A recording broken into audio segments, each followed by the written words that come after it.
that it? That's ours.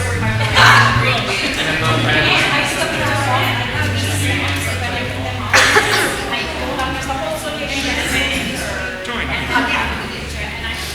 Yes. You guys go. I'm gonna get coffee. Imagine that. It's what we people together. That's what we're Drawing the circle line. Oh, you mean about the conversation before? Yeah. Cool, we're getting coffee. Oh, sorry. Histories, bodies.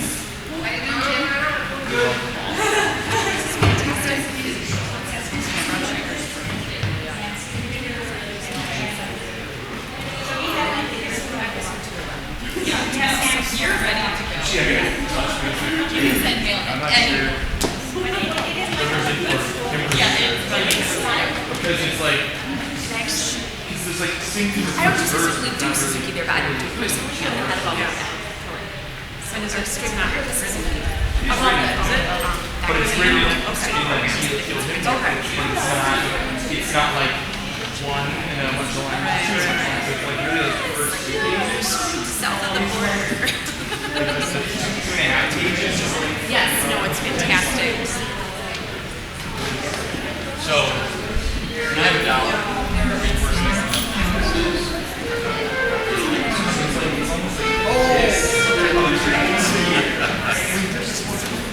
Oh, you did? Oh, it did? Oh, okay. All right. So you were not marking. like until the middle of page 3. I think it's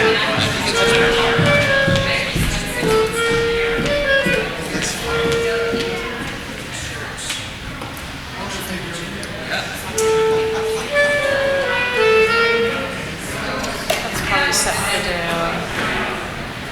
Testing. Whoa.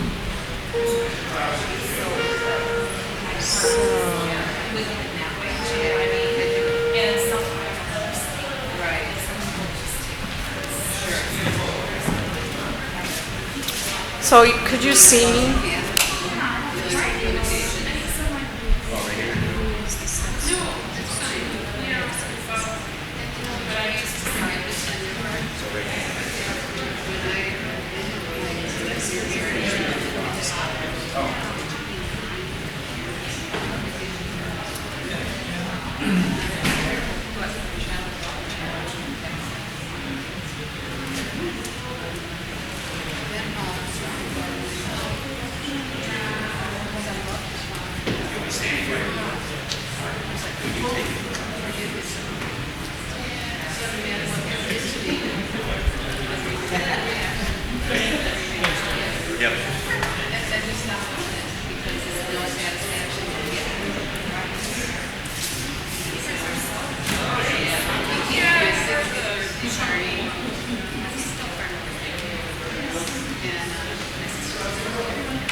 until the end. Yeah, possibly. Okay. Something. When we were trying to pursue it through acquiring that school to retreat, it's like,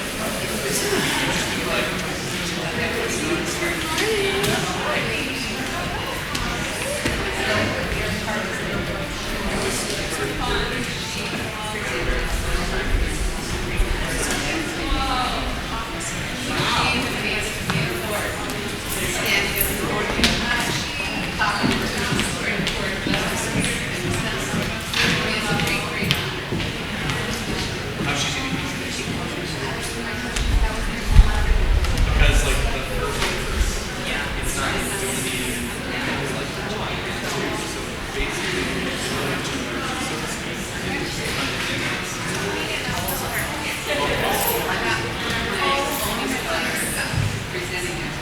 I would say it's sing either something along the lines of sing until the middle of the which is kind of or maybe sing the first verse and sing the verse of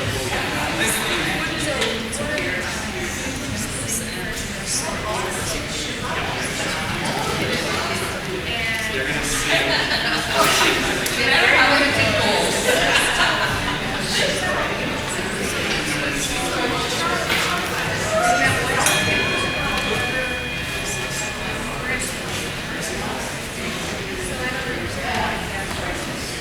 so we always say like how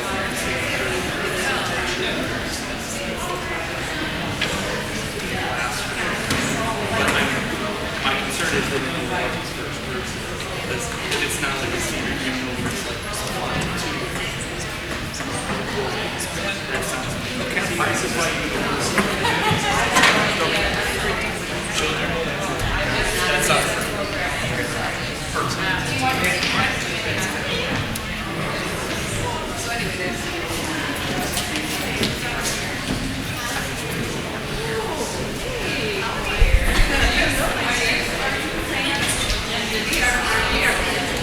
the only reason why I wear this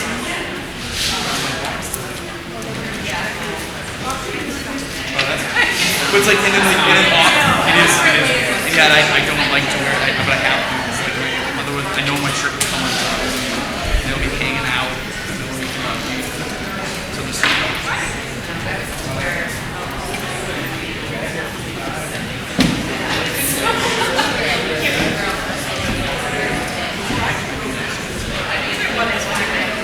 see, yeah, I'm not. But no, I have to worry about it.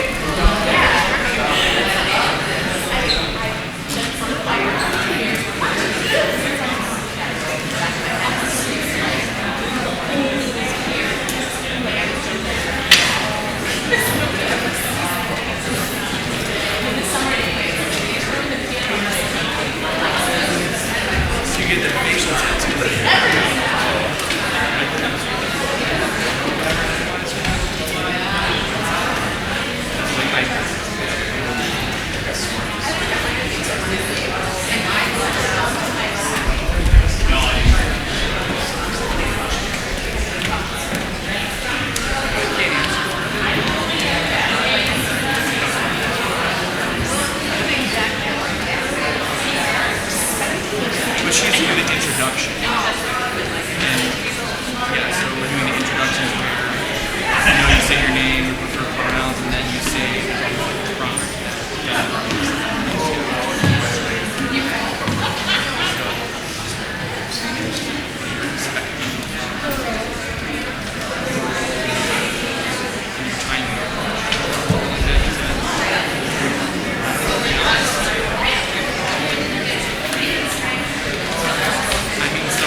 Good morning, everyone.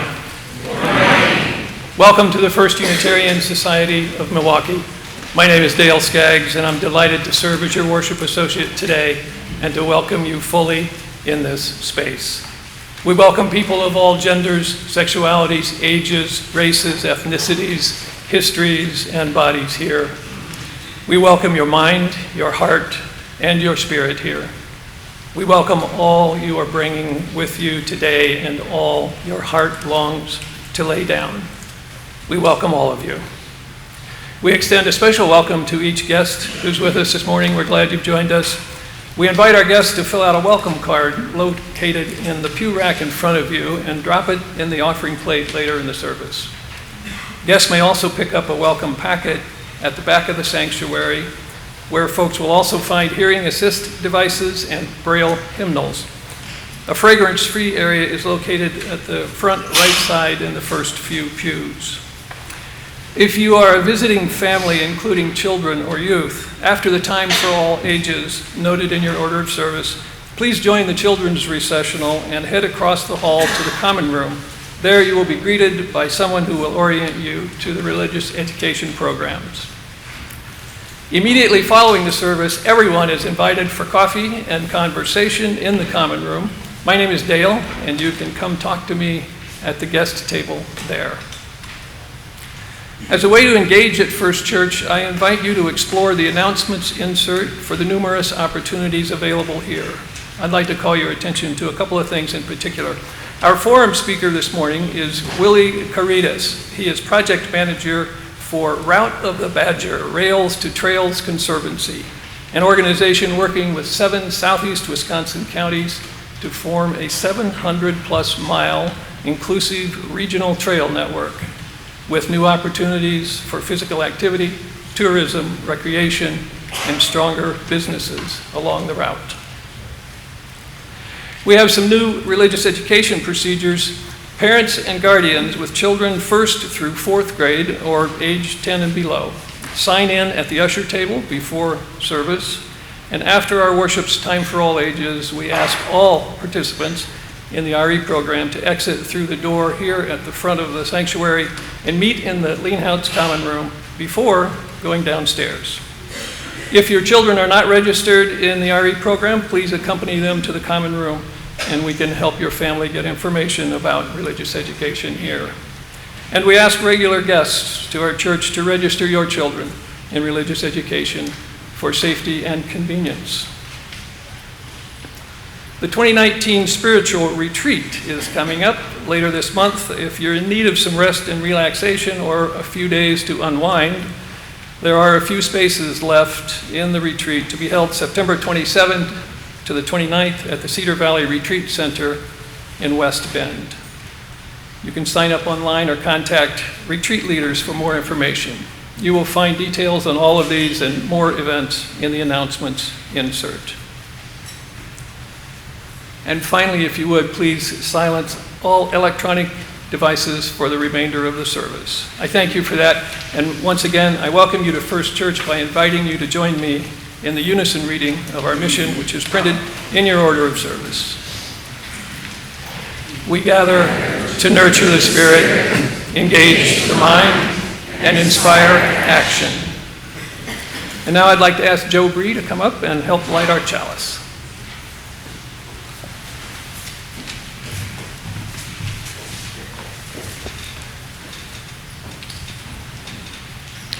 These opening words are by Gretchen Haley. Whatever you have come in anticipating, whatever you expect or worry for our world, for the future, for our lives, let it go. Make space in your heart to be surprised. Make room in your soul for a new story to take shape. Let astonishment be possible in this life that remains a miracle. Imagine here the bursting of joy, relentless and resilient, coming in waves, washing over us with music and story, stillness, silence, and still this dreaming together, being hope for each other and courage to believe in this new day dawning for us all. Come, let us worship together.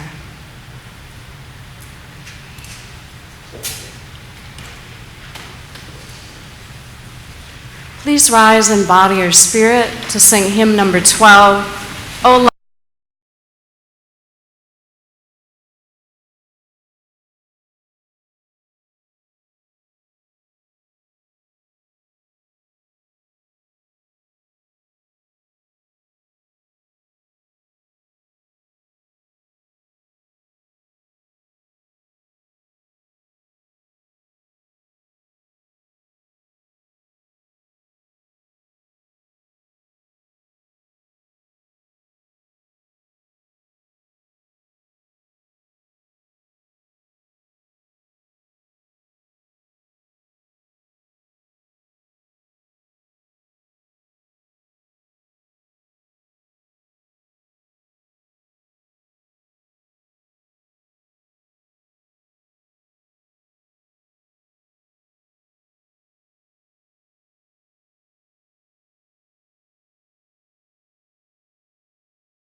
It's so wonderful to see you all again. For those of you who don't know me, I'm the Reverend Jennifer Nordstrom. I serve as your senior minister. And it brings me great joy this morning to welcome 3 new staff members into our congregation this year. I've asked each of them to share with you their name and title, and in keeping with our congregational commitment to be welcoming and affirming of all gender identities, I've also asked them to share their pronouns with you. If you want to learn more about gender identity, this year's Adult OWL class will be focusing on gender identity and sexual orientation. You can learn more and sign up today at the religious education table after the service in the common room. And finally, I asked our new staff to also share an expectation that they are bringing in to their new position. So, Teresa and Caesar and Kimberly, will you please come up to the chancel? As many of you know, our beloved Jack Forbes Wilson will be spending more time with his family in Nebraska this fall. Jack is still very much a member of our staff, serving as our associate musician, and you can look forward to seeing Jack at the piano for holiday services in November and in December. Obviously, while Jack is in Nebraska, he will not be able to accompany our choir every week at rehearsal or at their Sunday services, so we added an additional new staff position to our music department the collaborative pianist, and we are just thrilled to have hired the extremely accomplished Teresa Drews in that new role. Teresa.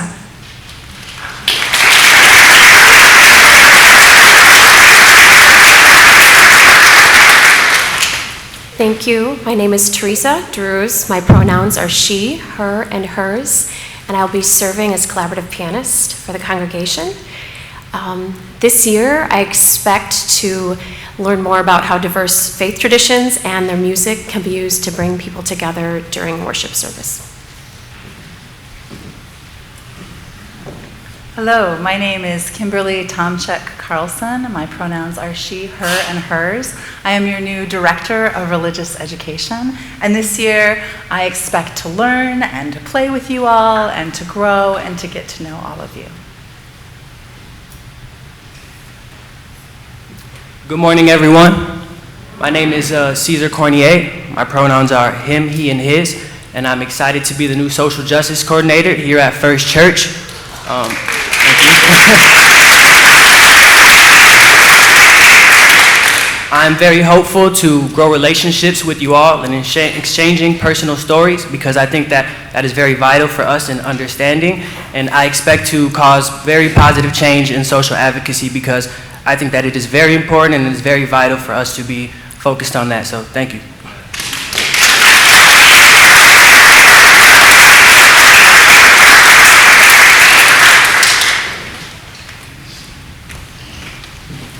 It is my delight today to share one of my favorite stories with you about expectation. It is a frog and toad story by Arnold Lobel, and what frog expects he needs to do to grow the garden. Frog was in his garden, and Toad came walking by. "What a fine garden you have, Frog," he said. "Yes," said Frog, "it is very nice, but it was very hard work." "I wish I had a garden," said Toad. "Well, here are some flower seeds. Plant them in the ground," said Frog, "and soon you will have a garden." "How soon?" said Toad. "Quite soon," said Frog. So Toad ran home, and he planted those flower seeds. "Now seeds," said Toad, "start growing." Toad walked up and down a few times, but those seeds did not start to grow. So Toad put his head very close to the ground, and this time he said loudly, "Now seeds, start growing." Toad looked up again. The seeds, they did not yet start to grow.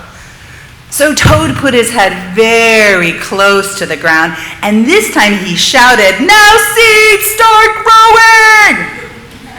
Frog came running up the path. "What is all this noise?" he asked. "My seeds will not grow," said Toad. "Well, you are shouting too much," said Frog. "Those poor seeds, they are afraid to grow." "My seeds are afraid to grow?" said Toad. "Of course," said Frog. "Leave them alone for a few days. Let the sun shine on them. Let the rain fall on them. And soon your seeds will start to grow." That night, Toad looked out the window. "Drat," he said, "my seeds still haven't started to grow. They must be afraid of the dark." So he went out to his garden with some candles.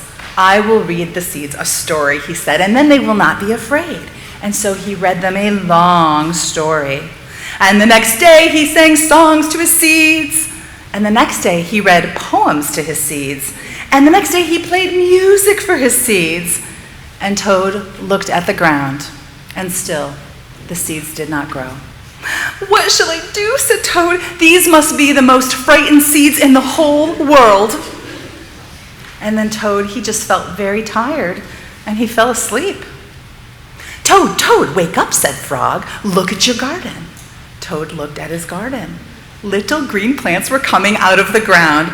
"At last, my seeds have stopped being afraid to grow." "Now you will have a nice garden too," said Frog. "Yes," said Toad, "but you were right, Frog. It was very hard work."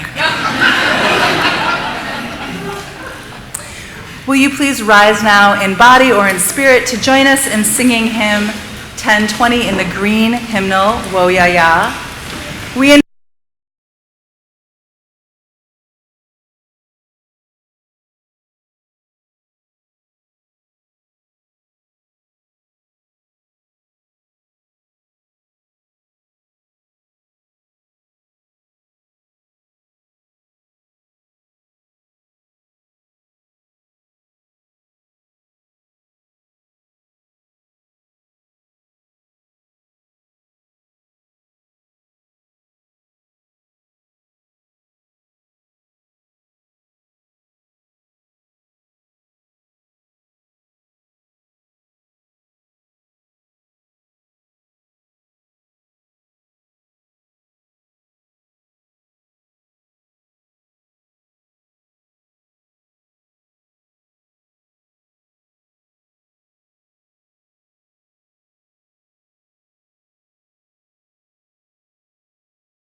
I'd like to invite you now to join me in a time of contemplation, which will be followed by silence, followed by the seated singing of Spirit of Life.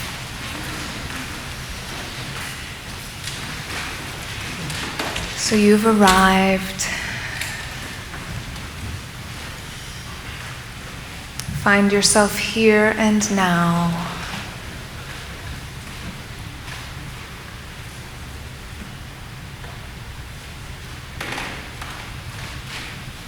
Feel your breath moving in and out.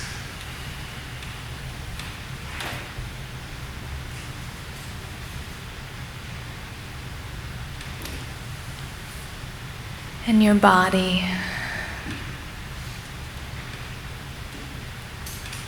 Feet and sit bones resting and grounding you.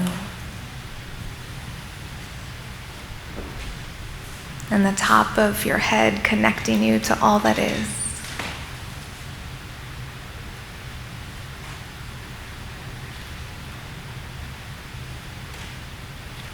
Come into being here, right now.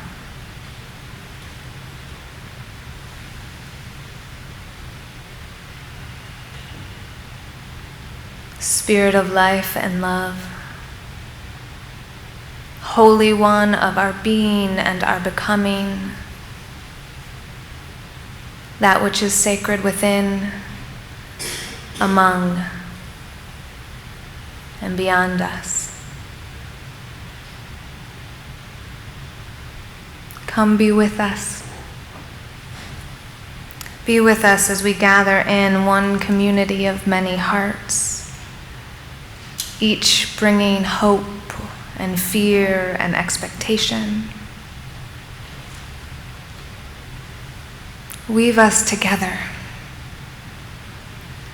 in all of our unique beauty into a larger love than our individual parts.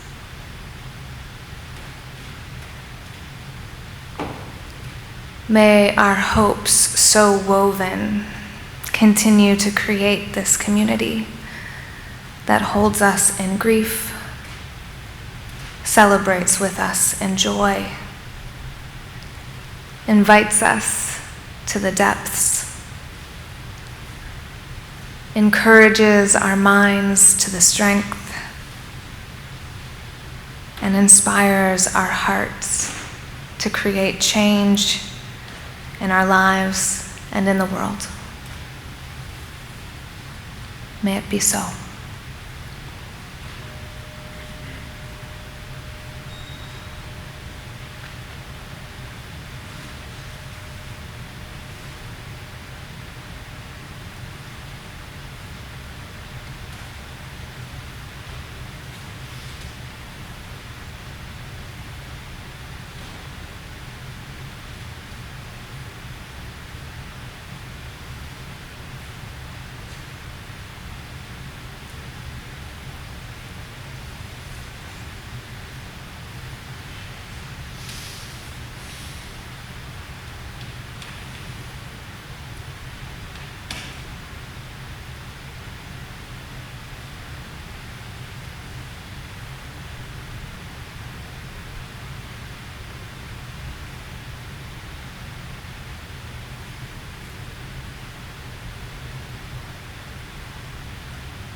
The longer I live and the more I learn, the less certain I am about, well, almost everything. This is not to say that I'm without conviction or expectation, but I am skeptical of certitudes. I learned something of this from my grandfather. My maternal grandfather was born in Bucks County, Pennsylvania in November 1868. This was just 3.5 years after Abraham Lincoln was assassinated. And it was 6 months before the last spike was driven to complete the Transcontinental Railroad. In 1871, his father brought the family west out to the Illinois prairie and built the house which has now sheltered 5 generations. Grandpa was 82 when I was born, but he was still quite active, and I have many memories of him. I remember sitting on the porch swing of that old farmhouse and looking out towards the fields, and he said, "When we first came here, there was nothing as far as the eye could see but prairie grass, and it was as high as a horse's back." And I remember he delighted in reciting from memory really gruesome fairy tales. Ask me later about the one with Dunderbeck and his sausage machine. And I can still see him winding his Seth Thomas clock every night at 9 p.m. and then turning and calling loudly to my grandmother, "Myra, let's go to bed so these good people can go home." It's true. And I remember him saying often, "I expect to live to be 100. I've always expected I would." For years, I was impressed and maybe just a little bit irritated by what seemed a sort of smug certainty about that. I thought his expectation of long life was like his religious certitudes. But looking back, I think by then life had shown him that certainties are of limited value in this world, at least. And I came to believe that his expectations grew from careful intention, not from some assumption of certainty.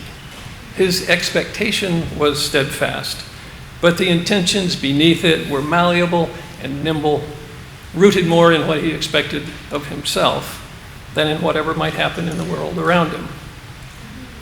When he was growing up on the farm, I'm sure it seemed a certainty that he would spend his life learning and practicing those ancient arts and crafts of what we now call organic farming with integrated pest and soils management. What Grandpa called farming. And he did become a farmer.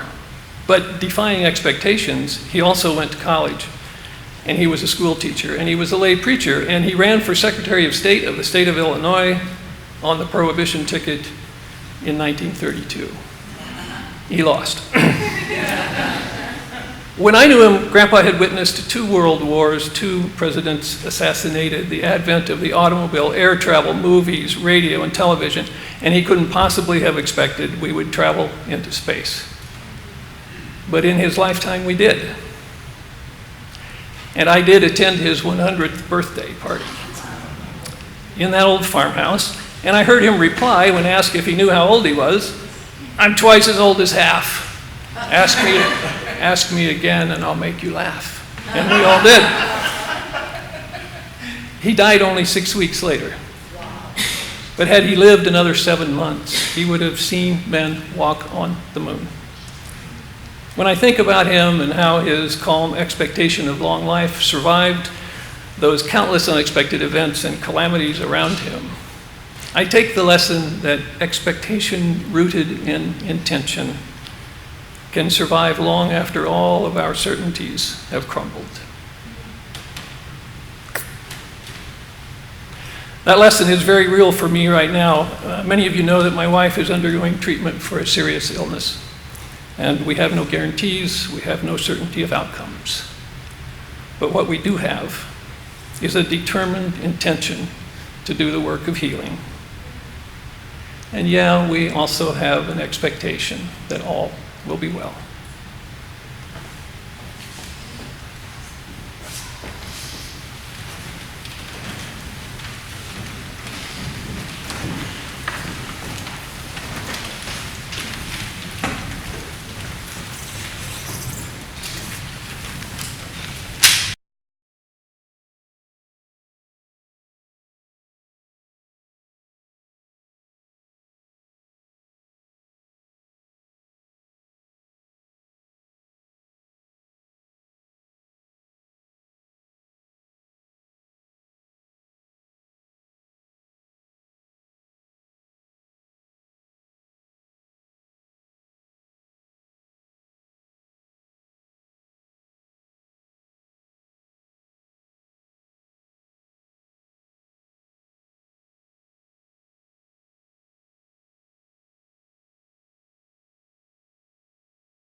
In the 2006 Alfonso Cuarón film, Children of Men, for some reason, the entire world is afflicted with infertility. Pregnancies become fewer and farther in between, and finally, no one is expecting. When the film opens in the year 2027, it has been exactly 18 years since the last baby was born. There are officially no more children on earth, and none are expected. With this lack of expectation, the world had dissolved into chaos.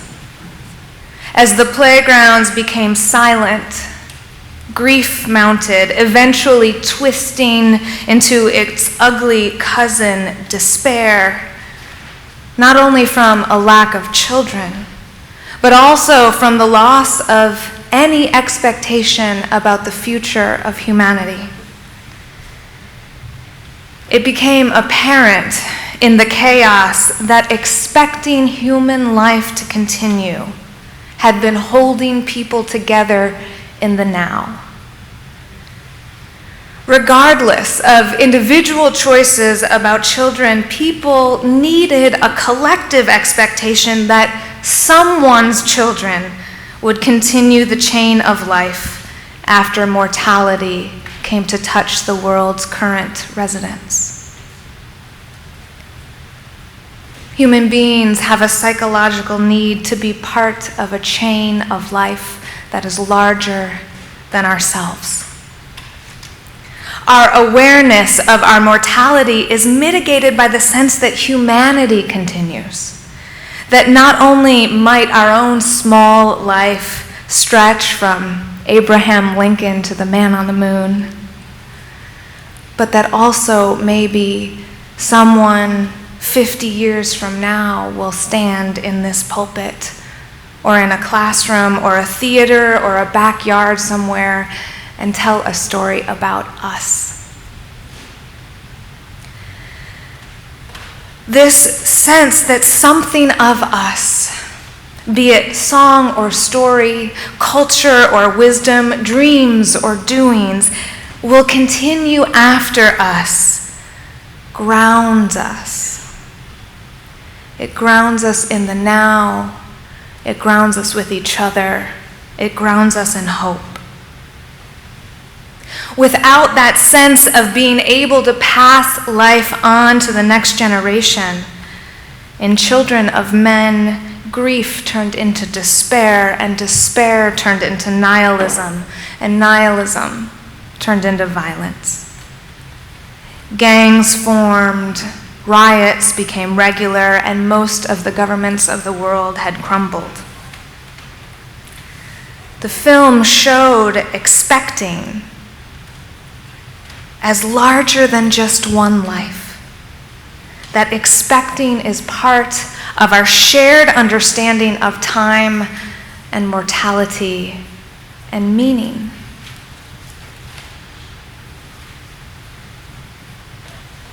How does expecting work in your life? Do you live with a particular sense of the future, a sense of what your life or your loved ones' lives might become? And do your expectations tie you in some fundamental way to the people around you as you travel towards that future together?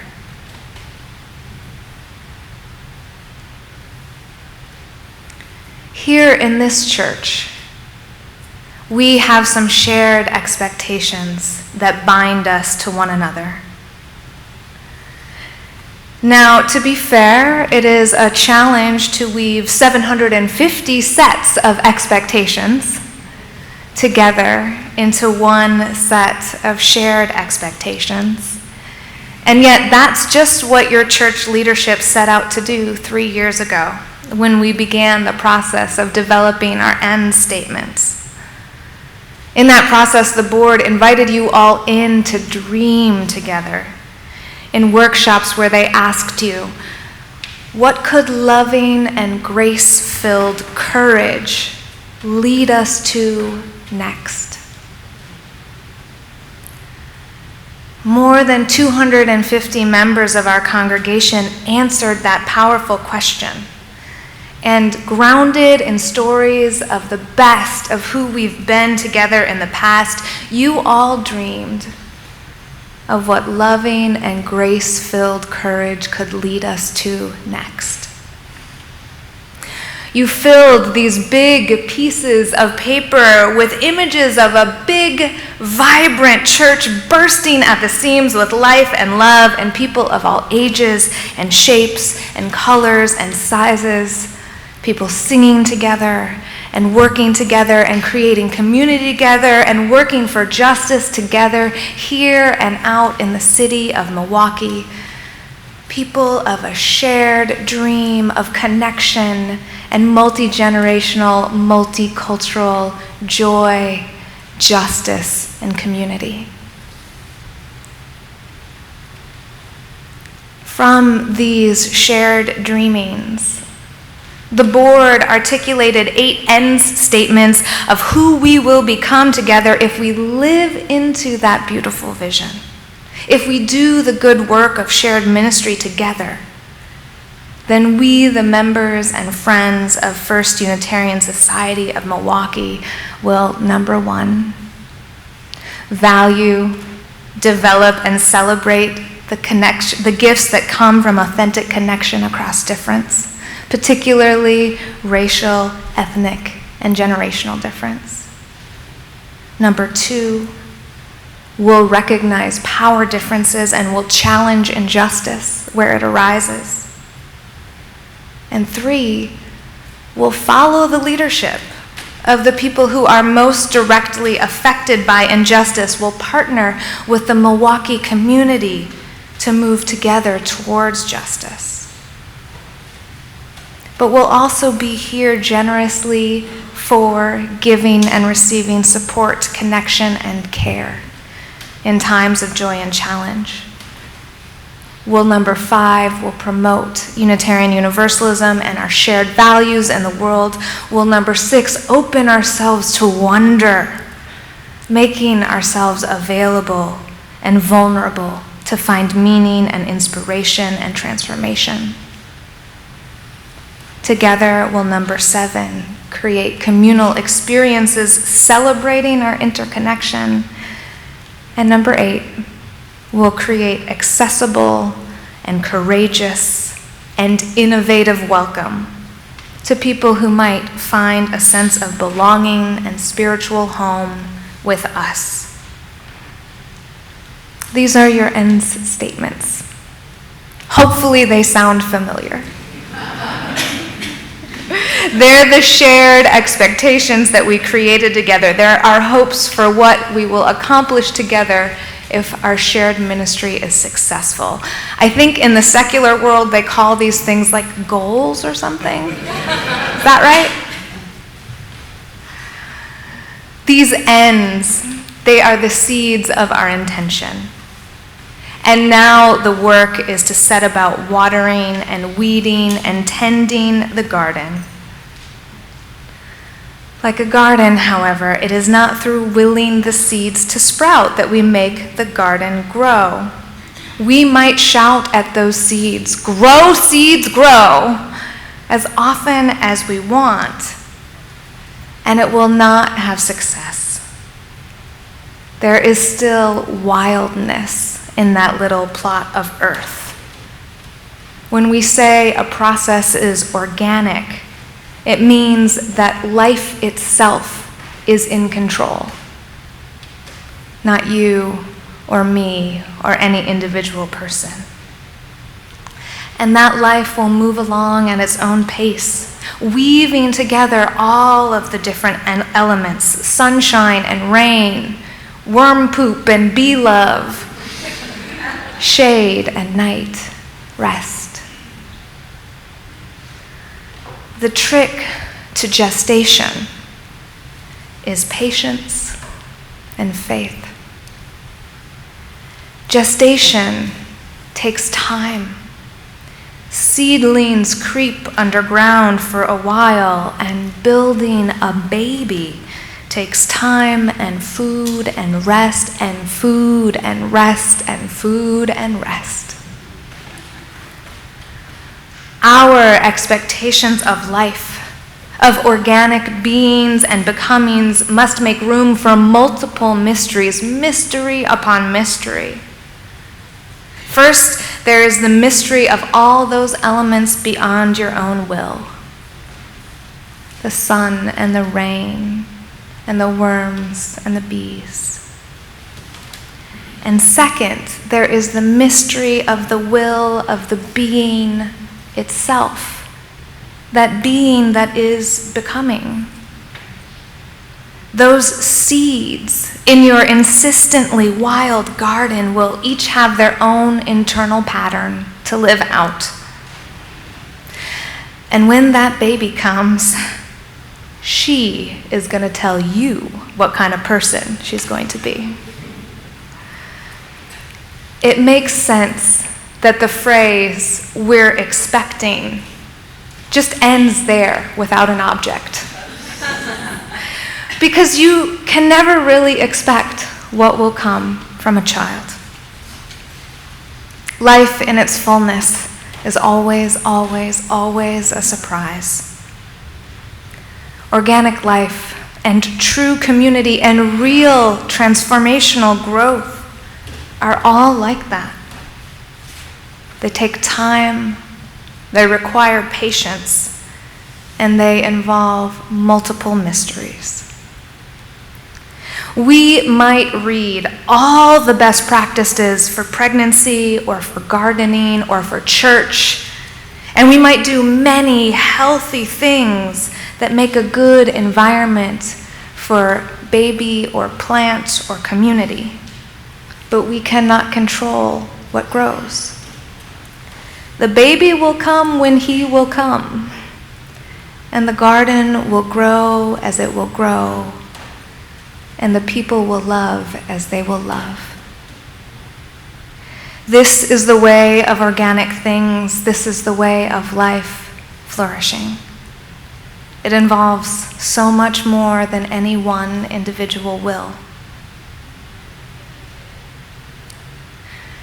In our Children of Men story, science and medicine and human will failed to make the new babies come. The affliction was bigger and more mysterious than that alone could fix. The story takes place in England, and in that country, the combination of nihilism and fear led to fascism. The government started to police the borders with giant fences and machine guns and a deep, frightened hatred of immigrants. Immigrants that were already in the country were persecuted, they were detained, and they were sent to concentration camps, as well as anyone who resisted the fascist state. It was rumored that some of those camps were turning into death camps.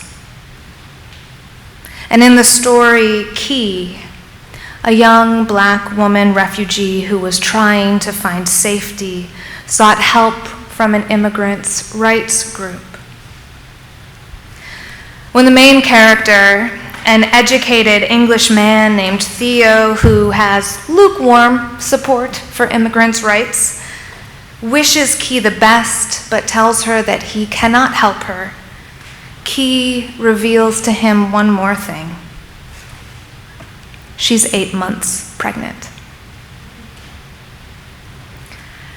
And just like that, the world is expecting again. There's a little glimmer of hope in the dystopian story, resting on this one immigrant woman and her unborn child. Of course, Theo decides he will do everything he possibly can to help her and help save the rest of the world, whose healing is so deeply interwoven with Key's safety.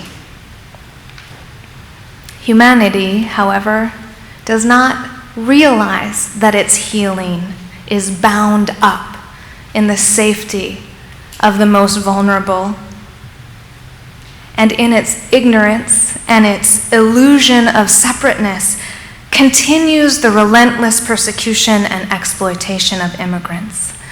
One side, the rebels, wants to use Key and her baby as a tool to fight the British government, while the other side, that fascist British government, wants to capture Key and execute her with the rest of the detained immigrants and protesters. A few good people along the way take risks and make incredible sacrifices to save Key and thus the world. And yet all around them, society disintegrates as people who have lost hope behave terribly, unknowingly harming the one hope waiting for them in Key's womb.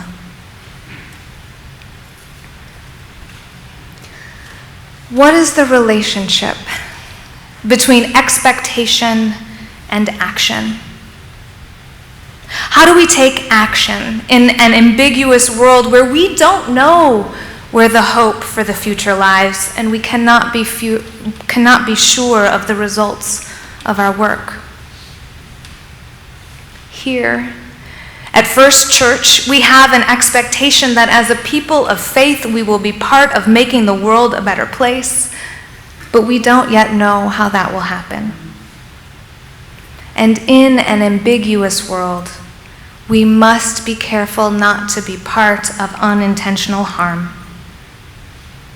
Just because we don't know exactly what will work, exactly what small action might help save us, we must still repeatedly say no to the harms we know. Say no to racism and to xenophobia. Say a clear no to hatred and to fascism. A loud and unrelenting no to concentration camps and family separations. We know what we must say no to. But together we also must learn how to say yes. We must learn how to move faithfully together towards a better vision of tomorrow. Last year, the Lou Krug gift acceptance team, in conversation with your board of trustees, moved faithfully towards those 8 N's by allocating funds to visionary projects proposed by our members. Those projects were selected because they were making one more faithful movement towards those ends, towards that future that we're dreaming of, towards the multi-generational, multicultural vision of a future of joy and justice. We planted those seeds of the projects in the ground last year, and this year we're going to water them and see what grows. The seeds that push up through the soil and wind their way through the garden will be in relationship with the rest of the garden and with us and with the world at large, and along the way there will be sun and rain and rabbits and surprises. We don't know what this world is going to bring us, good, bad, or shocking. And over the summer, we had an astoundingly good surprise. We learned in June that our beloved Betty Zillman left First Church an incredible legacy gift of $275,000. In all of our planning to make the ends real, and using a portion of Lou Krug's generous 2017 bequest to fund these projects, we never expected to be receiving yet another $250,000, let alone so soon. And yet here we are, blessed with this incredible generosity from Betty, fierce, independent Betty, who loved this church so dearly.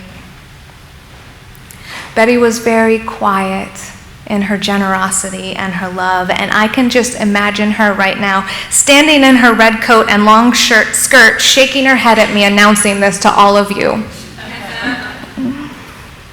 But it's good for us to honor her and remember her and be inspired by her generosity to also give what each of us can to this place. What each of us can to that vision of a beautiful, multi-generational, multicultural future of joy and justice, whether what we can give is work or resources or commitment.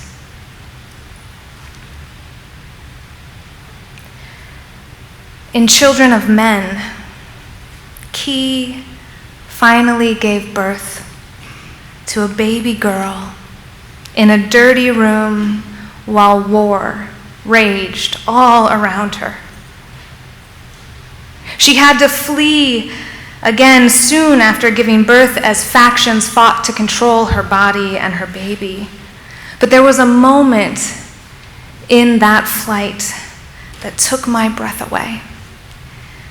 Just after Key had given birth, she and Theo ran with the baby wrapped tightly in swaddling clothes and lying in her arms. They ran while dodging bullets flying between a fascist government trying to kill them and a rebel faction trying to kidnap them. And there, in the running, just in that moment, the baby starts to cry.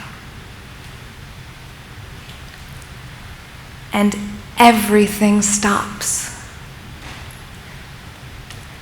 As that single, solitary child's cry moves through the air, the soldiers stop firing their guns, and the rebels stop exploding their bombs, and the kidnappers and the killers stand silent, staring in the midst of mayhem at the single, small cry of a sacred child.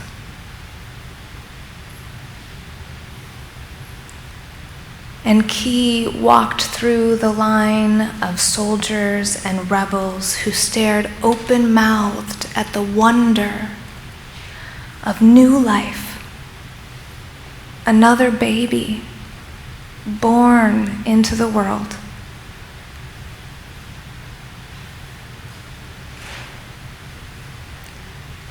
This is how it should always be. Every single new child born into the world is sacred. And we should not have to dissolve into chaos to understand their stunning beauty. No children should be torn from their mothers, kidnapped, or born in filthy rooms or detention centers or sent to camps. We don't know which baby might save the world, which of our young ones will lead her people out of desolation or find a new source of energy or sequester carbon or convince humanity to change its consuming ways. But we do know right now that each and every child, each and every human is inherently sacred. Each life is so stunningly full of mystery and complexity and food and sun and rest and people that we work tirelessly with joy and commitment in our shared home together, led by loving and grace-filled courage, not knowing how it will all happen, but taking each step faithfully now, that we might be one small part of the larger love that saves us all. May it be so.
Will you please rise in body or spirit and join us in the responsive reading printed in your orders of service? I'll begin. Even when you know what to expect, we're not in control of what comes next. sometimes the one who comes to save the world Sometimes the tomato garden, so carefully planted, we set sail for the horizon. we say thanks for windfalls on the journey. We live together from the gifts of all our members. We are part of the play of all the elements. Each ray of sun, Each drop of rain, all creatures around, the seasons turning again. sacred, sacred, sacred. And will you join in singing our closing hymn, number 203?